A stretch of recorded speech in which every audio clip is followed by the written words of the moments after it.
Okay, it is that time of the week. Welcome back to PCM 25. And today's episode is actually very important because we're taking on our first Grand Tour of the season, the Giro d'Italia 2026. Next to that, at the moment our team is in a pretty dire situation, 22nd in the World Tour ranking. We need to get a top 18 to stay in World Tour. So yeah, we very much need to score UCI points at the Giro. It looks like we are taking on the 2024 variant of the Giro, so the one that Tadej Pogacar won, starting in Turin. And stage 1 should already be quite fun because it's for punchers. And stage 2 is already a mountain finish on Europa. And while there are some brutal mountain stages like this one, if we get any success from this race, it will have to be from breakaways because we don't have the strongest team here. It's simple, Ivan Romeo is supposed to ride the Tour de France and the Vuelta, so he's not riding the Giro. This means Adria Pericas is our best climber with 78 medium mountain and 75 mountain, but that's not enough to go for GC. The same counts for Lucas Lopez with 74 in both stats. When it comes to our flat sprinter for this race, it's Yuri Leitao, so only 73 sprint.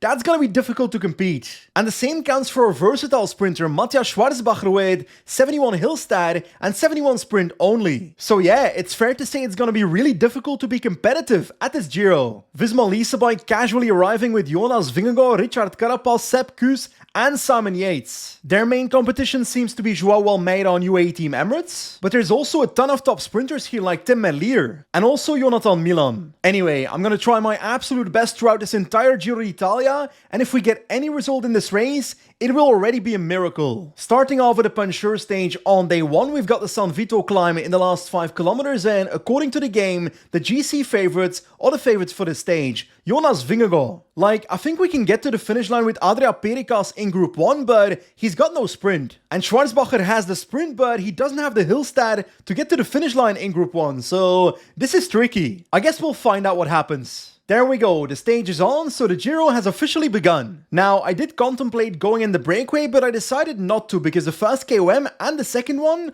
only gives 12 points in total. If instead of going in the breakaway, I catch the breakaway before this last climb, a second cat climb, then I get 18 points, so that is my strategy. So a small update, 50 kilometers left in the race and the breakaway is already falling apart. A single rider off the front and then a gap of 40 seconds to the peloton only, so I might not have to do much to catch this breakaway. And that turned out to be true because we're starting the Maddalena climb as we speak, already halfway through it, and the breakaway is already caught, so let's take these KOM points. 1.2 kilometers to go, there goes the attack by Pericas off the front. I just need the KOM points, guys. Don't chase me down too hard, and I'm getting these points, so we're gonna get the KOM jersey after stage 1. Perfect! There we go, 18 points, 6 points more than Alex Tolio. Now, of course, I'm not planning to do a 20-kilometer solo here, so let's drop Pericas back to the peloton, which is a 140-man peloton still, so that climb was not too selective, and Schwarzbacher is at the back of the group, but he is still here. Okay, scrap that. 11 kilometers to go and Schwarzbacher is gone. I don't know what happened, but a giant split in the peloton ahead of him. So it's gonna be Pericas or Lopez for us, which they both don't have a sprint. So this is not ideal. We've actually got an attack in the peloton by Bajoli at the moment with 6 kilometers to go. We've got Lopez ready to lead out Pericas on the final climb. Let's move up with Ramos as we speak on 99 to the foot of the climb. Perfection. We're doing pretty great. Here is the San Vito climb, 1.6k at 8.6%. Lopez takes over from Ramos because he's gonna be done for soon. Come on, team. Hold on. 99. Just to 99 to the top. Pericas needs to be in position. 3 kilometers to go. Can I do something here? I'm gonna try and make a move, try and move forward. Actually, get in the wheel of Lopez once again. We're gonna have to sprint for it. It's 2.5 kilometers to the finish, so I can just start sprinting with Lopez right now. Pericas in the wheel, 1.7 kilometers to go. I don't know what happened there, but we're launching with Pericas with 1 kilometer to go. The guy can't sprint, so he won't be winning. Tesfazion is winning stage 1 of the Giro. That's a pretty crazy result, but we've got a top 10, I think. Yeah, I'm pretty happy with that. In the end, Adria Pericas finishes 8th on stage 1, but more importantly, he's already on the podium of the Giro in the KOM jersey after stage 1, so that's pretty cool. Nonetheless, despite starting in the top 10 in GC after the stage, I do think my strategy is going to be losing time in GC on purpose or by accident, and then eventually going in the breakaway and trying to win a stage that way. Anyway, on to stage 2 then, a medium mountain finish on the Europa climb with Obviously, Jonas Vingegaard as the favorite. Wait a second, what? 50 KOM points available on that climb? How? Why? I'm sorry, but that makes no sense. Adria Pericas is pretty decent when it comes to his medium mountain stats, 78. But of course, he's literally 10 seconds behind in GC, so he can't go in the breakaway, so doing it from the peloton, winning will be near impossible. Ooh, the weather has changed. It's quite rainy now in Italy, but we've got Adria Pericas with a 0 day, so 79 medium mountain. So 60 kilometers to go, the climbs are about to begin, and we do want to strengthen that Maglia Azzurra from Pericas, so the breakaway is already caught. I think I'll just take the KOM points on these third cat climbs. That's 9 points each, and then we'll see how far we get on the final climb. 12 seconds later. Oh snap, Pericas is down. That's literally the rider I needed. The one rider I needed, but he's getting up, so that's good. I'm going to drop back a couple of riders because he is the rider that needs the KOM points. Let's drop back Kuhar, Schwarzbacher, and Paul Wright, and maybe the same can happen with Leitao and Ramos. Then I can keep Lopes in here together with Bellocchi as my 2 riders in the peloton. Come on, Pericas, get back to the front. The gap is 2 minutes? Nah, no way. Oh, crash once again, and we are back in the peloton because of that crash? Yeah, we kind of are. Never mind. There's now a split in the peloton. Ay, let's solve this. Moments later. You can't be serious. You cannot be serious. I was literally back in the peloton and my dude has a puncture. Come on. Kuhar, drop back, drop back, drop back. He's going to be back before Kuhar is with him. No, I'm not back. I'm getting blocked by Hole. I was literally getting blocked by Dan Hole. Everything that can go wrong is going wrong. Like, we're getting closer to a group, but this is not even the peloton. So these KOM points on this first climb, that is simply not happening. And actually 30 kilometers to go. So just before the second climb as well, the gap from Lopes in the peloton to Pericas, this gap is almost 3 minutes. So Pericas is not coming back. He might as well just lose some time today to go in the breakaway on a different day. So yeah, I guess I'm focusing on this man, Lucas Lopes, our only man with energy in the peloton, but I guess I'll just try and finish as good as possible on the final climb. My goodness, look at this tempo. I am literally losing positions one by one. Visma Lisa bike is shredding it. Okay then, 6 kilometers to go in a decent position at the moment, but I'm flat out going 85 right now, so I'm just trying to keep myself at the front. There goes a move by Sepkus on the left side of the road. I kind of want to make a move, but I simply can't get to the front of the group enough to even remotely have a chance of attacking. Like, I'm pacing 85 and I'm dropping to the last spot of the peloton as we speak. This is ridiculous. I'm gonna finish in the peloton possibly, but this is not great. 1.4 kilometers to go, passing rider by rider. Let's go to 90. Last kilometer right here. I don't want any gaps in front of us, but we've got an attack by Jonas Vingegaard, who's going to win the stage with utter ease, with a gap on the peloton behind, led by Ilan van Wilder. And behind that, we've got Mr. Lopes trying to close a gap here towards Stetsvation, but I think he might be put on a gap as well. So, yeah. That was not a good stage for us. We simply got cooked by crashes, punctures, and the competition. I'm sorry, but it's ridiculous that Jonas Vingegaard gets 50 KOM points for that simple Europa climb. That is completely unfair to Pericas. By the way, Lucas Lopes ended up finishing 36th on the stage, but nobody cares. The one benefit is that most of my riders have lost time in GC now, so going in the breakaway should be doable. Very quickly, most of you know that I fell in love with the sport of cycling through Pro Cycling Manager. But actual cycling myself, that started with Zwift, the go-to place for indoor cycling. Over the last month, I've been racing on Zwift a lot against people on my level, and I've been loving it. In fact, because Zwift makes my workouts fun, I've been able to lose 20 kilos in the last 3 years. Now, if you want to try Zwift yourself, but you don't have an indoor cycling setup, don't worry. You can now get 15% off a Wahoo Kicker Core 2 through the link in the description. Anyway, back to the video. Then again, stage 3 is a sprint stage, so I don't think a breakaway is happening here. Jonathan Milan and Tim Merlier are the favorites, so I feel like our Yuri Leitao won't be able to do much against those guys. Even a simple top 10 would be great here. So, 12 kilometers to go and my sprint train has been made, but the final is actually quite tricky. A small uphill section before the sprint starts, but we've got a +2 on the hill stat of Leitao today, so 70 hill, so that's why I'm choosing him over Schwarzbacher, because their difference in hill stat is negligible. 3 kilometers to go, Wright is going 98, is that too much? Am I losing red bar on my man Leitao? Not really, there we go, uphill, Schwarzbacher in the wheel, last 1.5 kilometers, I'm spending so much red bar. Leitao's gonna be done for with 1 kilometer to go, but I have to do it. There goes Ride. Schwarzbacher launches as well. I can do the same with Leitao, but yeah, okay. No words for that. Binyam Girmay is the winner, but Schwarzbacher will be my best finisher on maybe 17th position?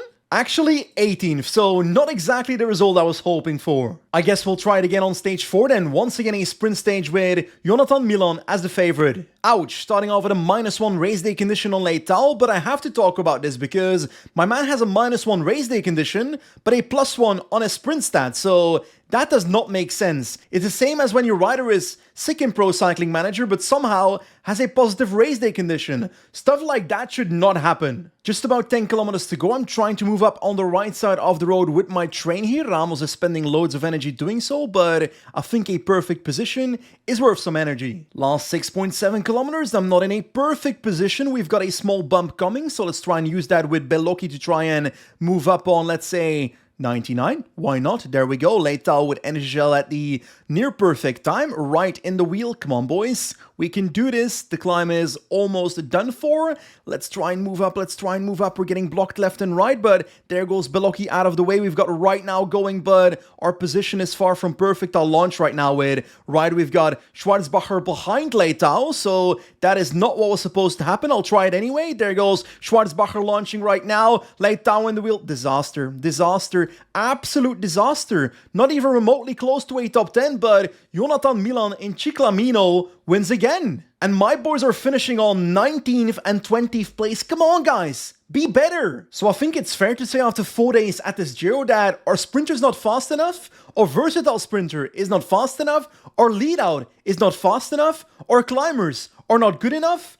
No one's good enough. And if I wasn't depressed enough, we've got stage 5, once again a sprint stage with, again, Jonathan Milan as the favorite. There is simply nothing I can do on a stage like this. Actually, that is not true. I could go in the breakaway with Pericas because we've got this climb right here, a third cat climb, so 9k WEM points available. Honestly, I'll just try it. I'll attack on this climb, 12 kilometers to catch a breakaway 3 minutes ahead. Why not give it a try? And actually, Pericas is flying up this climb, 1 minute 30 on the peloton already and 1 minute behind the front of the front group, so we're gonna get there. We're gonna catch this breakaway. There we go, Pericas is now officially in the breakaway. Okay, that went a lot easier than I expected. And I'm actually gonna keep on pacing here because I do want to drop these guys because they are better sprinters than me. So let's try and get away here and take the KOM points. There comes a small attack, Pericas goes, the others are in my wheels, so that's not working. 3 kilometers to go, let's try that again. One small gap, nope, let's keep on pacing. 1.8 kilometers towards this KOM point, but I'm feeling like I won't be able to drop these guys, and we need to drop these guys, and there comes the attack. We've got Cherny going right now on the left side of the road in the wheel of Asparen. Can I get to that wheel? No, I can't. I'm not even gonna get the top points here. I'm not gonna get the top points. Oh my god, I'm getting 4th. I'm getting 4th out of 4, so I barely got any points. I got 1 point. Well then, I think it's fair to say this breakaway adventure was pretty disappointing, so out of shame, Pericas is dropping straight back to the peloton. So, 10.5 kilometers to go, my sprint train is on the rails, but the energy on my riders is so incredibly low that I don't have much hope in this one. Come on team, 4 kilometers to go, once again not exactly an ideal position. Paul Wright takes over, Bellocchi can get out of the way. We've got Schwarzbacher in the wheel ready to launch at 2-ish kilometers to go. We're looking pretty solid so far. Wright is doing a solid job. Schwarzbacher goes on the left side of the road. Leitao in the wheel. Come on. Leitao gets blocked by Crow Anderson, but... Jonathan Milan wins again, and we finished 20th again. To be honest, I think I've never done a Grand Tour on Pro Cycling Manager where I was this uncompetitive for the first 5 stages, but I guess it's logical because our team is frustratingly terrible. And if it wasn't for those 50 KOM points that went to Vingegaard on Europa, we might have had something going for us, a KOM jersey, but no, the game decided to take that away too. Anyway, it's now May 15th, so it's once again time to spend some transfer dossier points and hopefully it makes us happy. Tibor Del Grosso with 76 hills, 75 sprint, 80 acceleration would be such a strong signing, but I signed him last year in my Rembe career mode, so I kinda don't feel like signing him again, but he's so good. One thing is certain, last episode I was doubting to buy Roger Adria for our team, but this man is becoming a must sign for us because 74 mountain, 76 medium mountain, 78 hill, plus 71 sprint stat with 77 acceleration is exactly the rider we would have needed on stage 1 of this Giro. So yes, I'm gonna spend 9 dossier points on this man, he's on the list. Anyway, back to the Giro. Stage 6 is the Strade Bianche stage, so this should be fun, especially because the breakaway does have a chance here. Then again, 62 cobble stat on Adria Pericas, 63 cobble stat on Lucas Lopes, but 73 cobble on Matthias Schwarzbacher, so that could be our man for today, but I doubt his hill stat is enough. I'll just try to send multiple riders in the breakaway. Or I was hoping to be a little bit more at the front of the peloton with my riders to get into the breakaway easier, and I'm also a little bit scared about the fact that, well, let's say flat start, so getting in the break itself will be hard here. Lopes, you're at the front, so you're going in the breakaway. Not the rider I expected, but we're doing it. Actually, Astana keeps pacing in the peloton, and this breakaway is basically done for, so they're about to be caught again. Let's try to get my boys to the front and attack with Schwarzbacher and ride if I can get through this peloton. On the right side of the road, there we go. Please, Victor Kampenaars, just let the breakaway go, come on. The break is once again getting crawled back by the peloton, so this ain't working. Oh, actually, just as I say that, the tempo in the peloton seems to go down, so looks like we might finally have a breakaway, but Schwarzbacher's yellow bar, that man is suffering. On the first climb of the day, Schwarzbacher is off the back of the breakaway, completely empty, and Paul Wright is getting dropped as well, so what's the point?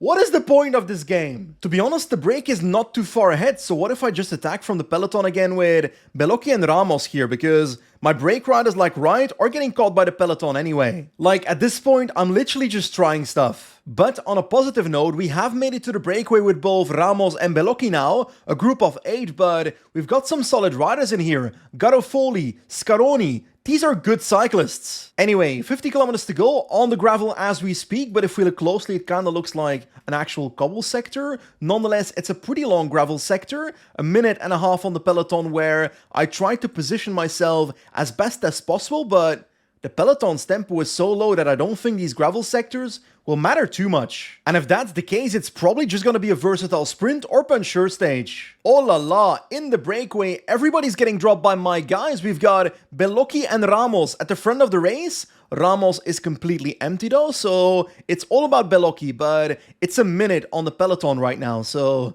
Bellocchi ain't winning. Hey, at least bro is having fun. In the last 29 kilometers as we speak, and Bellocchi is getting caught by Visma Lease bike in the peloton, so let's switch towards, I guess, Pericas and Lopes, because those are my punchers here. Okay then, the gravel basically did no damage to the peloton outside of some energy loss, so 7k to go, 1 hill to come. My energy is not looking fantastic, but I'll try my best. There comes the climb, let's go 95 on Lopes right now. Pericas is ready to try something, 99 to the top, come on buddy. Come on buddy, Lopes leads out, we've got someone attacking, it's Louis Barret. There comes the attack by my man Pericas together with Barret into the descent. This is perfect. This is perfect. We've got to move here. We've got to move here. 3 kilometers to go. I've got barely any energy on Lopes, but now I'll take over with Pericas on... the peloton's back. 6... Jonathan Milan's here. You can't be serious. This purple man is Jonathan Milan. Obviously, he's going to win the sprint. Everybody knows that's the case. We've got Binyam Girmay as well. Oh, what is Pericas supposed to do against that? What is Pericas supposed to do? 1 kilometer to go. I'm almost out of energy, but I'll try my best. There comes a sprint, and the peloton is catching us as well. We're going to finish in the top 10 for once, which I'm okay with that. But come on. Binyam and Milan sprinting for this stage? That's crazy. Honestly, winding to the side, getting 6th with Adria Perikas on this stage is a crazy good result. Like, literally the only chances we have of getting results in this Giro is going in breakaways and getting something out of that, but the race is not giving us any breakaways. So in most of these stages, I just feel like an aimless vessel on the ocean, not sure what I'm trying to achieve. Like this one, what am I supposed to do on stage 7, a 40-kilometer time trial with not a single rider that can time trial? I think the answer is simple, I have to quick sim this. And the winner is Jonas Vingegaard. Anyway, on to stage 8, which is a mountain finish on Prate di Tivo, but also quite a bit of climbing in the stage itself. Unsurprisingly, the favorite is Jonas Vingegaard, but I'm just hoping to go in the breakaway with Perikas or Lopes and get something out of the stage. But I'm sorry, 50 points once again available for KOM on the final climb. It's like this game wants Vingegaard to win KOM. Anyway, let's hope this stage goes to the breakaway. And more importantly, to me. So, we're starting off pretty far to the back in the peloton. Perikas with a -1 on the race, so that is not ideal. Lopes with a +1, so he might be my favorite rider to get in this breakaway if I can get to the front. And hopefully with a teammate like Wright, for example, and Schwarzbacher, let's go in the break with 3 riders here. There we go. That's a move, and hopefully this works. Anyway, on to the second climb of the day then, 16k at 5.5%, so a pretty long one. I've got Wright protecting Lopes and Schwarzbacher in the wheel, and it's a break of 23 riders, so I do believe in the chances here. I think this break could potentially win the stage. Okay then, the first climb is behind us, a long valley to come now. I decided not to go for the KOM points on the first categorized climb because there's only 18 points available there and there's 50 available on the final climb. So I'm hoping to make the break work and win on the final climb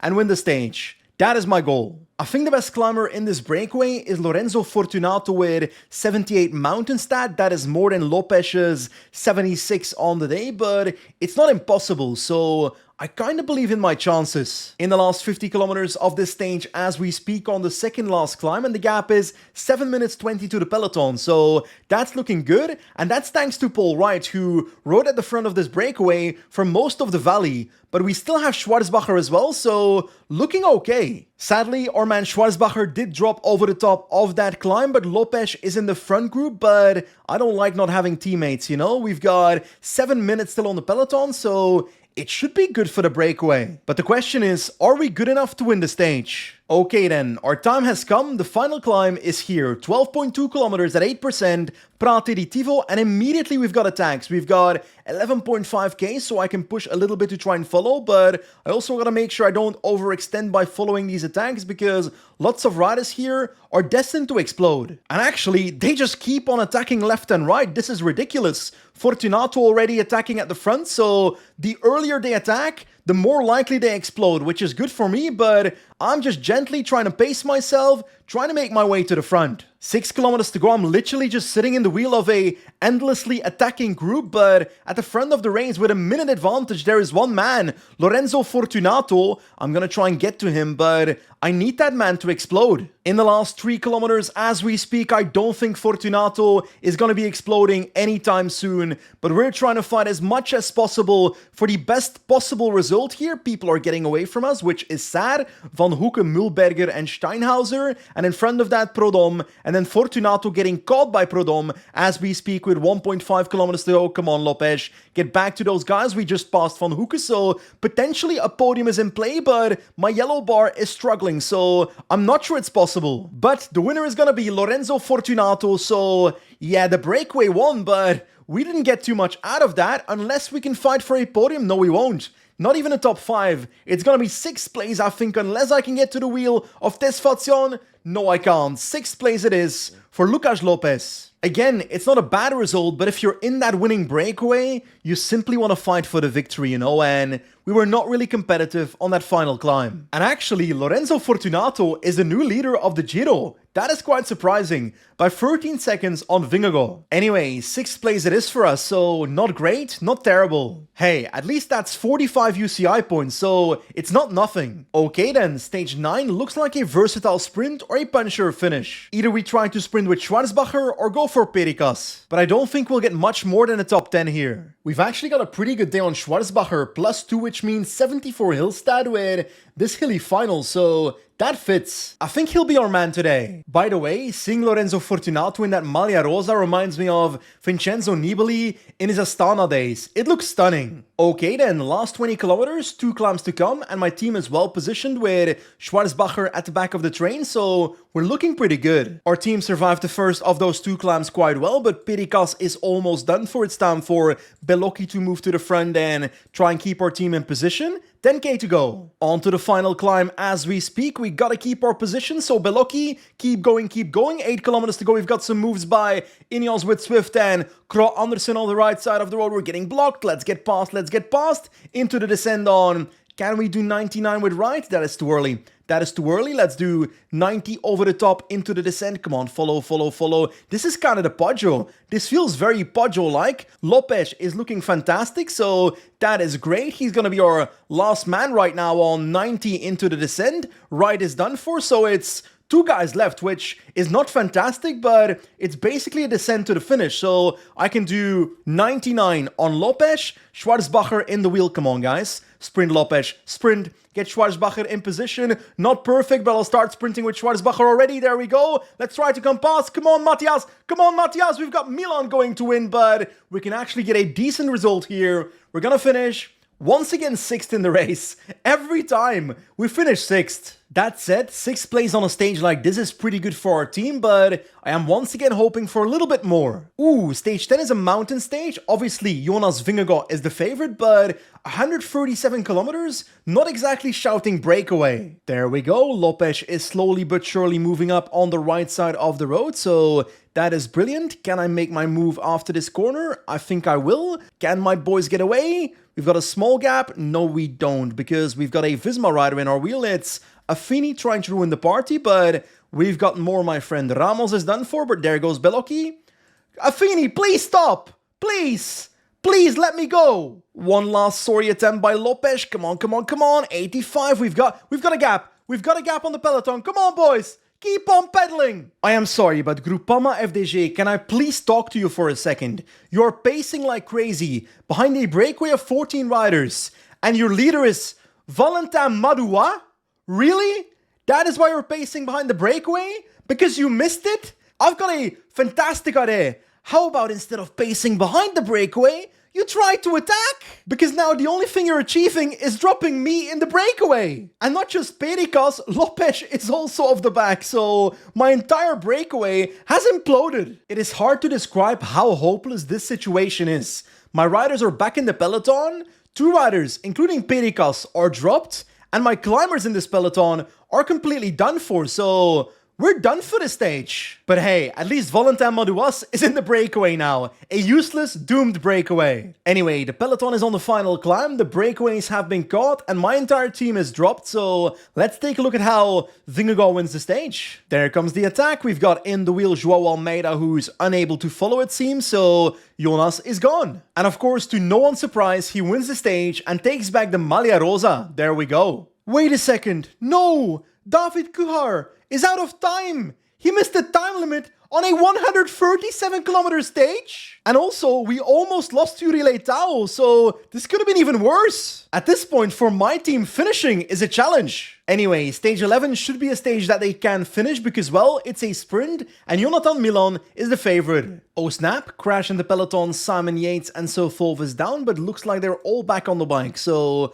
no abandons. By the way, is it me or does it feel like the difficulty we're playing on 1.10 was easier at the start of the season than it is at the moment? I feel like it became harder. Like we literally won the Santa Sudananda and at the moment I am struggling every step of the way. Because on one end, I think it's actually realistic for our team to struggle at the moment to stay in World Tour because we're not worthy of being in World Tour when it comes to our roster. But I guess I just want to ask you, do you think it's fun on this difficulty or do you feel like it's more enjoyable if I'm a slight bit more competitive? Anyway, 24 kilometers to go. I've made my sprint train with Lei Tao at the back with a day of 74 sprints. So let's hope that's enough to be somewhat competitive. I don't want to finish in 20th place again. Last 6 kilometers. Come on, let's try to move up now. Let's try to move up now. We've got right on 99 with Bellocchi protecting him. I usually don't do that, but we're going with the flow. Schwarzbacher is ready on 99. That seems too early. That seems too early. That seems much too early. So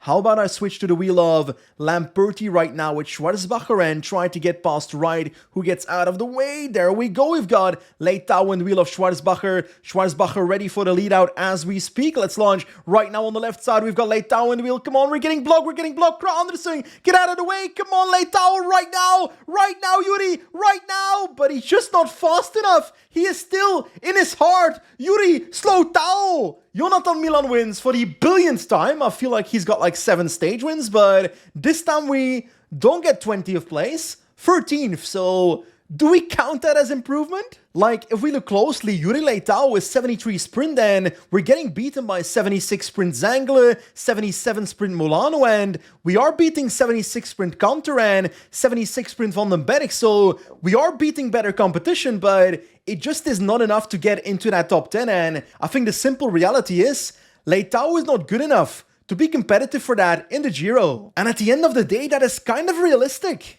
On to stage 12 then, looks like a hilly parkour, maybe a breakaway opportunity, maybe a versatile sprint, but Binyam Girmay is the favorite. I would like to try breakaway, but I think it's gonna be a sprint. So, Bellocchi and Lopez starting pretty close to the front, so what if I can try and get these guys in the breakaway? There goes Bellocchi. I'm gonna tell you now, there is absolutely 0% chance this breakaway wins. Yeah, halfway the race, the break is falling apart, but the gap towards the peloton is like 4 minutes 40, so this break is not winning, so I might as well pull Bellocchi back to the peloton. So I guess it's once again all about this man, Schwarzbacher. He's got 72 hill stat and 71 sprint on the day, so let's make sure he makes it to the finish. That worked out pretty well, 1 climb to go, and Schwarzbacher is still looking pretty good. I'm trying to bring Ramos and Wright to the front to form a 5-man sprint train. On to the final climb, the breakaway has been caught, so it's all about getting over this climb and getting Schwarzbacher in a good position. Ramos is basically done for, so Perikas takes over on 90 to follow these moves because we've got some attacks by Jan Christen? Yes, it's Jan Christen. I was unsure whether it was Jan or Fabio for a second, but it's UAE, so it's logical to be Jan. We've got 26 people off the front of the peloton, so that is good for Schwarzbacher, but it looks like Jonathan Milan is still right here. I guess 99 on Perikas and Lopez can launch right now in this corner with Schwarzbacher in the wheel. Come on, buddy. Come on, buddy. Follow, buddy. Follow, buddy. There we launch. A bit too late, maybe, but we're gonna get a top 10. Come on, top 10, top 10, top 10. No, we're dropping out of it. I'm not sure a top 10 will happen here. It's gonna be super close. And the winner is Jonathan Milan. What a not surprise. We get 10th place. I guess we're just slowly but surely raking in UCI points, but we're doing it very slowly. Because, well, 10th place is only 25 UCI points. Next up, another sprint stage, so I guess another victory for Jonathan Milan. Or actually, maybe a Siroko 4 Endurance Masterclass, because a +2 on Schwarzbacher and a +2 on Leitao. We can try something here. Let's hopefully, finally, get a top 5 or I'm dreaming of a podium in this race. Come on, team. 17 kilometers to go. We got our sprint train on the rails. Paul Wright is pulling. And at the back, we've got Yuri Leitao. Today is going to be our day. I can feel it. 8.5 kilometers, still in a pretty good position, but it's time for Lucas Lopez to take over from Paul Wright, who gets out of the way. There we go. Energy shell on everybody except Leitao. Come on, team. Keep ourselves at the front. Oh, Lopez is done for a bit too early. Bellocchi takes over. We're losing ground a little bit. There goes energy shell on Leitao. 99 on Bellocchi. Now move up, move up, move up. Come on, team. Move up. Schwarzbacher in the wheel. He will be riding too early, I think, so I need to make sure I switch to the wheel of Merli right now. That's our plan. Bellocchi out of the way. Schwarzbacher launches now. We've got Leitao in the wheel. Leitao in the wheel. Come on, come on, come on. 1.3 kilometers to go. There goes Leitao against Jonathan Milan. Why did I believe he had a chance? He finishes like 10th again. Jonathan Milan wins for the billionth time, and we finished 10th and 11th. So I guess it's fair to say that it was not our day, but I did enjoy that. Like, sure, it was completely delusional, but I really felt hope there. I felt like something was possible. Ew, brother, ew, we've got a 32-kilometer flat time trial. That's a quick sim. Okay, Jonas Vingegaard wins, so I swear we've got like 2 winners in this entire race. Milan and Jonas. So far, 4 stage wins for Vingegaard and 6 stage wins for Jonathan Milan. Together, they've literally won 10 out of 14 stages. And stage 15 is an absolute monster of a mountain stage. 218 kilometers, and of course, Jonas Vingegaard is once again the favorite. But I am desperately hoping that this is the breakaway stage for Lucas Lopes. Then again, the likelihood of him being the best rider in the breakaway, that's pretty low. But hey, I guess we'll give it a try. Let's go. Once again, most of my riders are towards the back of the peloton, but Bellocchi is pretty much towards the front, so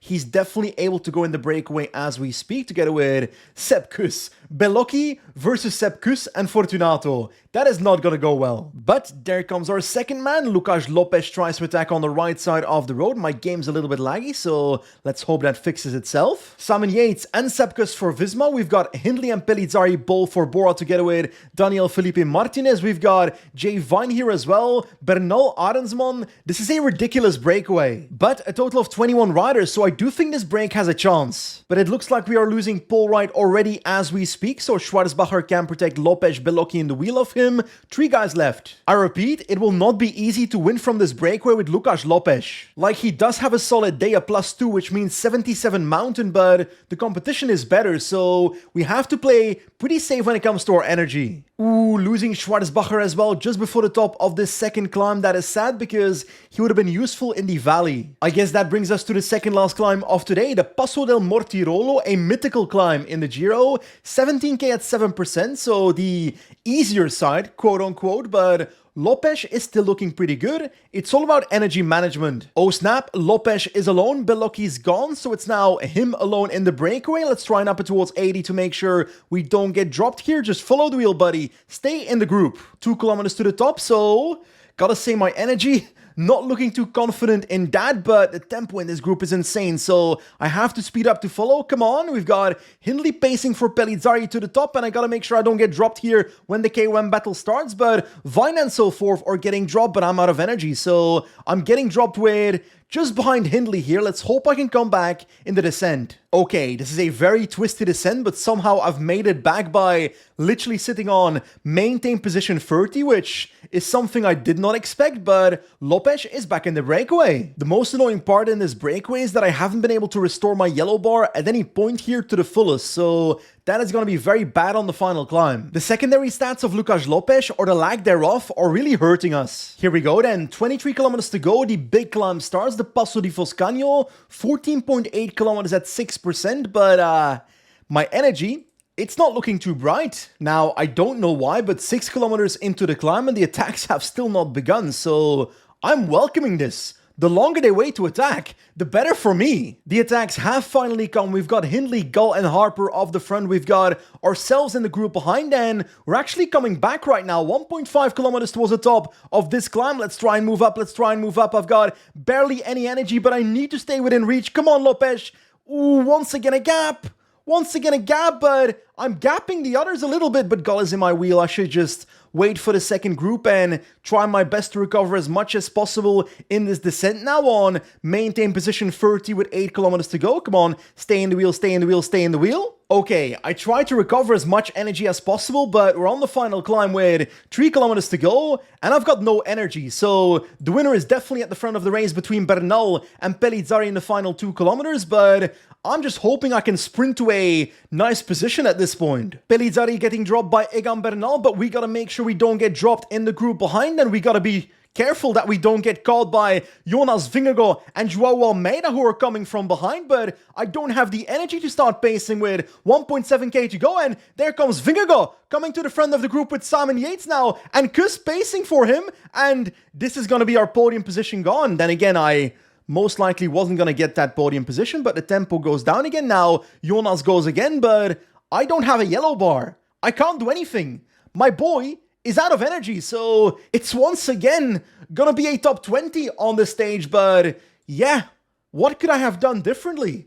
I'm simply not good enough. There is our man finishing in 19th place on this stage, which, hey, he tried his best. Considering the rainy and snowy weather conditions and the fact that it's a 218 kilometer brutal mountain stage, I'm not surprised this race was super selective, both in the peloton and the breakaway. I'm not too certain what to think about our 19th place with Lucas Lopes because he is beaten by better climbers, but I'm always hoping for a slightly better result, you know? But one thing is certain, Jonas Vingegaard is definitely winning this Giro. Oh, no. Talks with Lorenzo Finn. That's an email I don't like seeing. Several teams are showing a strong interest in signing my rider Lorenzo Finn. This is an email from the agent of Lorenzo Finn. To continue talks and to keep you on that list, I have increased his cost to 7 points. Looks like his dossier points increased from 5 points to 7 points, which that's okay. Otherwise, it would simply be too easy for a team like Siroko for Endurance to sign a rider of that stature, of that talent. If anything, the biggest flaw of the transfer system in Pro Cycling Manager based on these imaginary dossier points is the fact that for 97% of the riders, I can simply just add them to my dossier points list and that's it. Then I can simply sign him on the 1st of August. It would be so much better if throughout the season it really felt like I had competition for these transfers, which I feel like I don't at the moment. Basically what I'm trying to say is Pro Cycling Manager needs a complete overhaul of the transfer system. Oh, a new email. Offer by Kelme. Kelme would like to sponsor us starting next season. An offer has been made and they expect an answer by 4th of June. I swear Kelme was a team back in the day before the days of Kes d'Epargne where I think Alejandro Valverde was on that team. Before we take a closer look at their offer, this is what our current sponsor situation is looking like. We've got for Endurance as a sponsor for the next 3 years and Siroko for 1 more year, but a 1.5 million budget for next year, so that's pretty good. The complicated part about signing Kelme as a sponsor is on the right we can see annual amount is 671k for example in sponsor position 1, but we don't know if that's going to impact negatively the sponsor value of our other sponsors. So I think we have to click sign just to see that. Yes indeed, if we sign with Kelme, our budget goes down from 1.5k to 1.4k. How is that possible? But if I move for Endurance to the first sponsor spot, then the value goes up to 1,574,000, which is about 20k more than we currently have projected for the next season. But if we have Kelme as the third sponsor in our team, then suddenly our value goes down to 1,544,000. I really think Pro Cycling Manager is just a random number generator on this page, because getting an extra sponsor should not mean that my money goes down. Anyway, I don't think the extra 18k is really worth signing an extra sponsor here, so let's cancel that Refuse. I don't want Kelme. Anyway, back to the Giro then. 125 kilometers only. That is kind of disappointing with a mountaintop finish, but I feel like a short stage like this often goes to the peloton, so I'm worried that it's once again gonna be a Jonas Vingegaard victory. But hey, we'll try to go in the break and see what happens. There we go, right side of the road, the attack start, and do we have a gap on the peloton? Yes, we do, so let's keep going. It looks like the peloton is sitting still, so a gap of 1 minute to a 14-man breakaway with Lopez, Bellocchi, and Schwarzbacher. A few solid climbers like Fortunato, where is he? That's not Fortunato, this is Fortunato. But it's a doable breakaway. I've got more confidence in Lopez today than yesterday, but the break has to make it to the finish first. And sadly, it looks like that is not gonna happen because the peloton is keeping us halfway the stage on a gap of 1 minute 30. Ineos and Visma pacing. Ineos, who do you think you are?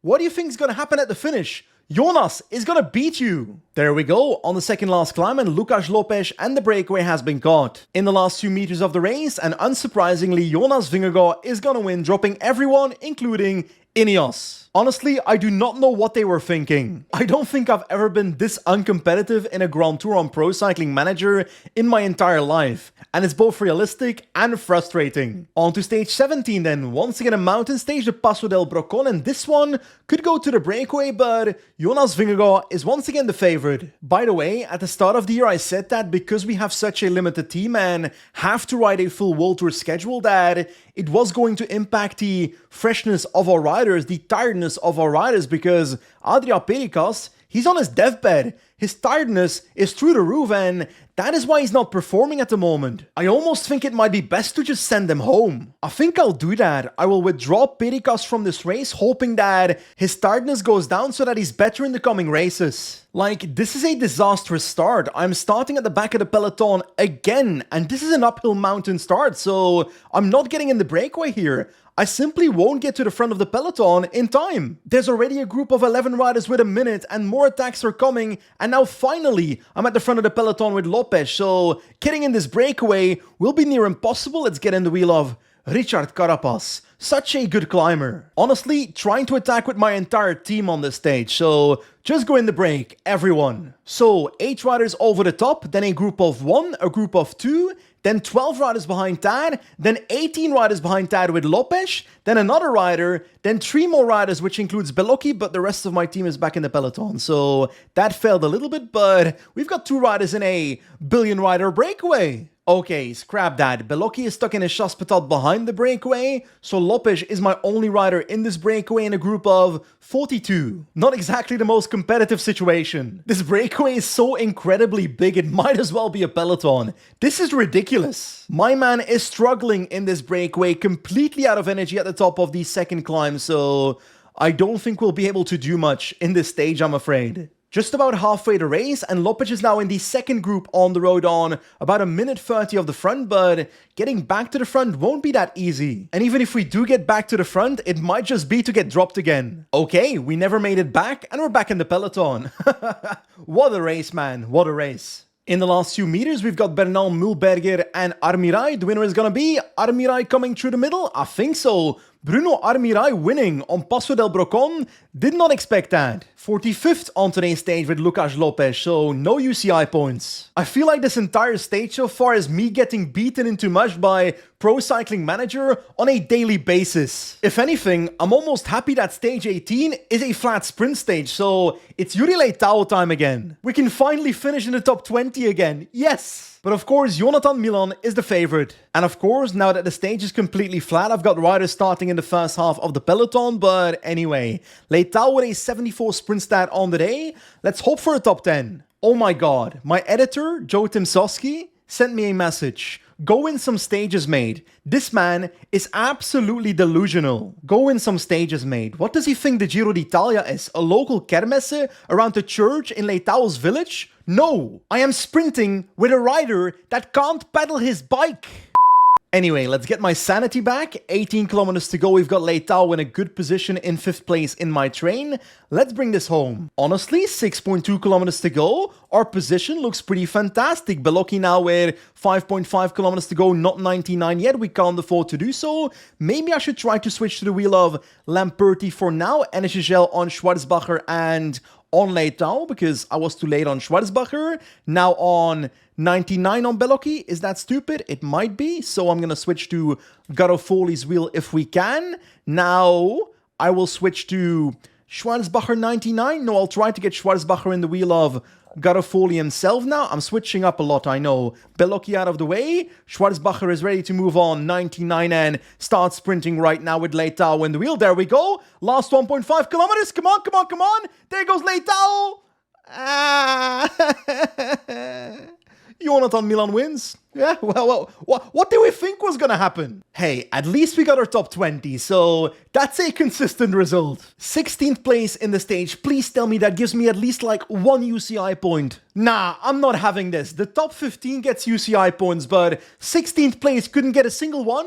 Come on! Okay, stage 19, 150 kilometers, looks like a potential breakaway stage or a Jonas Vingegaard stage, could be anything. It's simple, let's go into the break. So, Schwarzbacher starts relative to the front, so let's relay 85 on him to keep the peloton together until the rest of my team is at the front. There we go, slowly but surely my entire team is up here, so let's get them ready for the ultimate team attack. There we go. Full team attack as we speak by Siroko for endurance to the breakaway. Let's work together and let's try and get this breakaway rolling. And it looks like the peloton might be allowing this to happen. So we've got our entire team in the break of 19 riders. This might be our best chance yet. If the breakaway makes it to the finish, that is. Oh snap, Belocchi and Lopes are down. Looks like they're now in a second group on 1 minute and 20 seconds of the breakaway.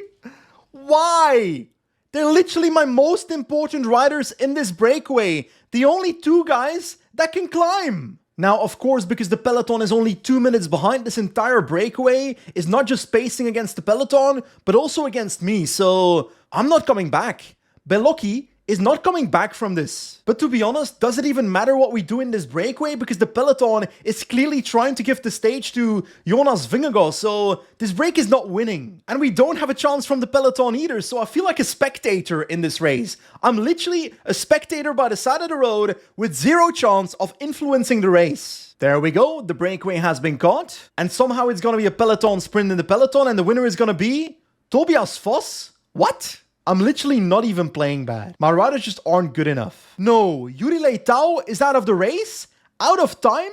On this stage? To be honest, I guess the real reaction is we're not gonna get a top 20 in the final sprint stage. Oh no! So yeah, onto the final mountain stage, stage 20, twice the Monte Grappa, but we've got 5 riders left. And Lucas Lopes is out of his fitness peak, so not looking too fantastic. I think Markel Bellocchi in his fitness peak is our only chance. And of course, for the final time in this Giro, Jonas Vingegaard is the favorite. I don't even know what GC looks like. I just assume that Jonas is like 10 minutes ahead. So once again, let's get our boys to the front of the peloton so we can try and get them in the breakaway. There goes Lopes and Bellocchi one more time with Sepp Kuss in our wheel. Please, let me join this breakaway. Ironically, it looks like begging for it actually worked because the peloton is now a minute 20 behind, so we're finally in the breakaway. Now, I thought to myself, having 2 Visma riders in Carapaz and Kuss in the breakaway is a good thing because they're not pacing in the peloton then, right? Wrong. Eduardo Affini is pacing in the peloton to keep the gap under 3 minutes, so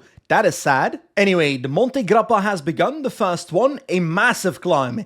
18 kilometers at 8.1%, that is ridiculous. In the peloton, Affini is still pacing, but not a crazy tempo, so it's not impossible for the breakaway, but yeah, we gotta survive 2 Monte Grappas first. Halfway the first climb, and the gap is up to 7 minutes to the peloton, but I'm not sure Bellocchi is too competitive in this breakaway because our man has 72 mountain. 72. Lopes is dropping off the back and a small split in the group, which is not entirely nice because it's still 5 kilometers of climbing to go, but I don't want to be the guy closing this gap because I don't have the energy for that. The breakaway is properly splitting apart rider by rider and I don't even know where I am. Pretty far behind, I think 3 minutes? Really?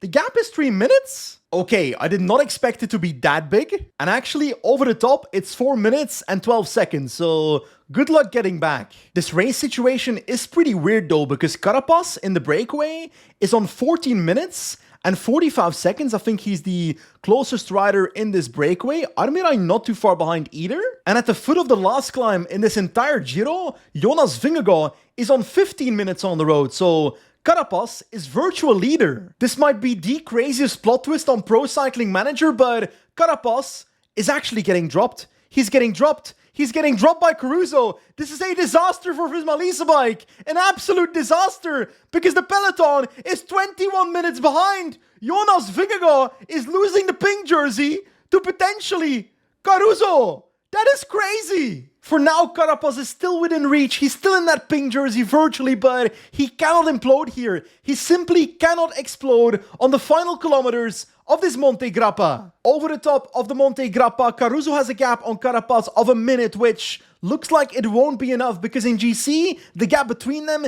is about 1 minute 40. But I am shocked by the fact that Jonas Vingegaard is willing to gift his pink jersey to his teammate, Richard Carapaz, on the final mountain stage in a crazy manner. To be honest, the gap is increasing. Caruso with 1 minute 22, 1 minute 25.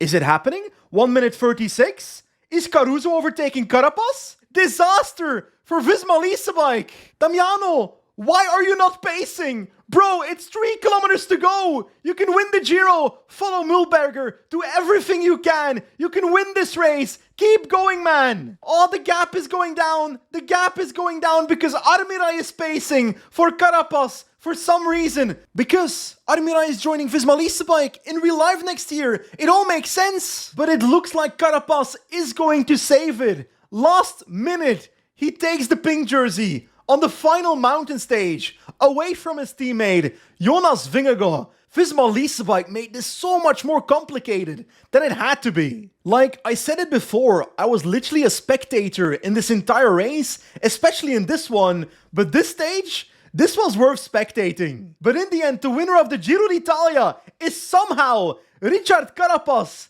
and Jonas Vingegaard drops to 8th place. Literally the top 7 of this stage is breakaway riders from stage 20. This is ridiculous. By the way, Markel Bellocchi got 12th and Lopez got 17th, so I guess we were here. But that was for sure one of the most insane stages. Spending some time on transfer dossiers, but Brieuc-Roland is 1 transfer point only? That's crazy. 72 mountain, 74 medium mountain, 75 hill? That's a solid talent. Honestly, we might as well take him. Our first French rider. And I think this guy is also a pretty good signing. Sergi Darder, 74 sprint at the age of 22. Let's add him to our list. Paul Miquel is one of those riders that I don't think will get much better from the state that he's in. 74 mountain, 75 hill stat, but 71 sprint stat. So very versatile with some kind of sprint.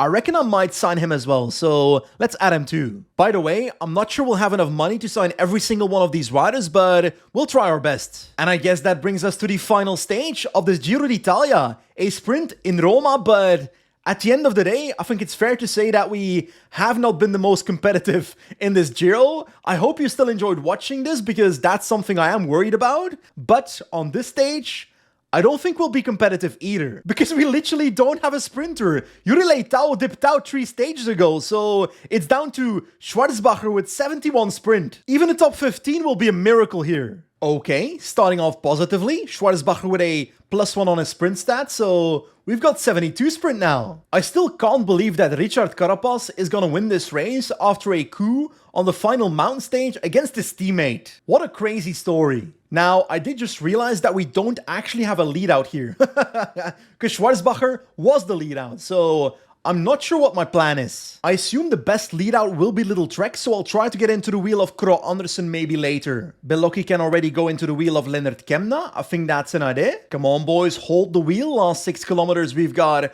Wright also moving to the wheel of Lamperti maybe, which is the lead out of Milan. Let's get Bellocchi out of the way, because he's literally in everybody's road. We've got Schwarzbacher sitting okay, but losing Red Bar just following. So yeah, this is going to be an absolute disaster. He's going to be out of energy before the sprint starts. I've moved to the wheel of Jonathan Milan with 2 kilometers to go, but he's just going to explode away from me in no time. In the wheel as we speak, in the wheel, but out of energy. So top 20?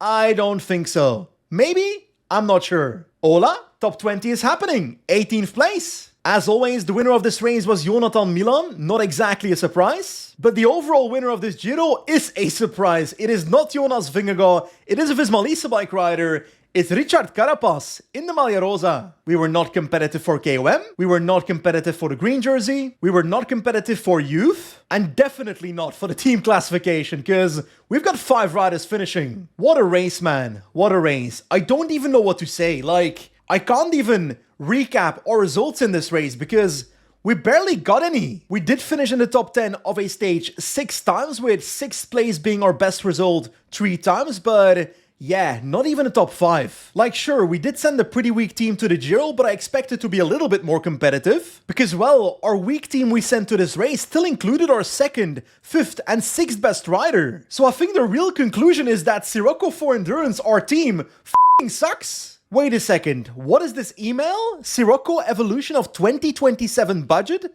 Hello. Following the company's good financial results, so Siroko as a business is doing well, we can confirm that we are ready to increase next season's budget by 13%, meaning an additional 91k to the allocated sum. Really? I don't think I deserve that. But despite getting that email, our projection on this page stays the same, so I'm not sure that's working. Also, the order of our sponsors on this page keeps resetting to Siroko first and then for Endurance second, but we lose 150k if we do that, so I keep trying to move it, but every time I come back to this page, it turns around again. So I'm hoping my budget is 1.5 million and not 1.3. Anyway, thanks to a fantastic Giro d'Italia, in the UCI ranking, our team has officially dropped 2 places to 24th, so yeah, I don't know what to say about that. That is bad. We are 1,300 points away from Groupama FDJ in 18th place, so we've got a lot of work to do. But I've played way too much Pro Cycling Manager in the last 3 days to get this video done, to the point that I can't look at this game anymore. So I'm gonna have to do that in the coming days. So yeah, that's the end of today's video. As always, thanks for watching, and I'll see you soon. Goodbye.